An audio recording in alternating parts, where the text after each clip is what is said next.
20 h hier soir à Paris, une clameur résonne.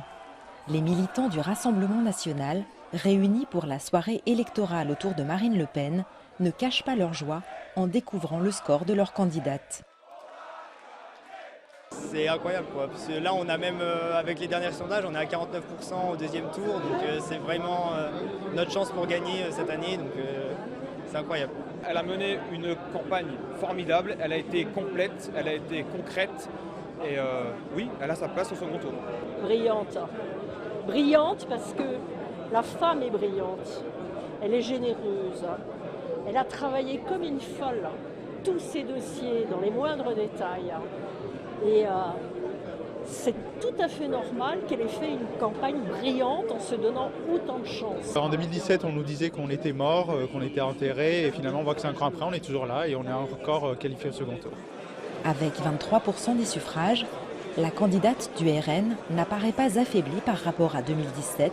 Au contraire, l'hypothèse d'une victoire au deuxième tour est même plausible, à en croire des sondages qui donnent Marine Le Pen et Emmanuel Macron au coude à coude dimanche 24 avril. Je remettrai la France en ordre en 5 ans pour lui permettre de prendre une place éminente dans ce 21e siècle plein de promesses et d'opportunités. Après cette première étape, il faudra encore franchir le second tour de cette élection en élargissant l'électorat à la fois aux extrêmes et du côté de la droite traditionnelle. Je lance un appel naturellement à ceux que je connais le mieux. Ce sont les anciens de l'UMP, les Républicains, bon, et même pour les plus anciens du RPR. Bon, et je leur dis, mais venez, maintenant c'est le moment. On va former un gouvernement d'union nationale, c'est maintenant qu'il faut venir. C'est maintenant qu'on peut gagner, ça peut être historique. Depuis l'annonce des premiers résultats, les consignes de report de voix ou de barrage contre l'un ou l'autre des deux sortis vainqueurs du premier tour s'enchaînent. Chaque voix comptera dans un match qui s'annonce serré.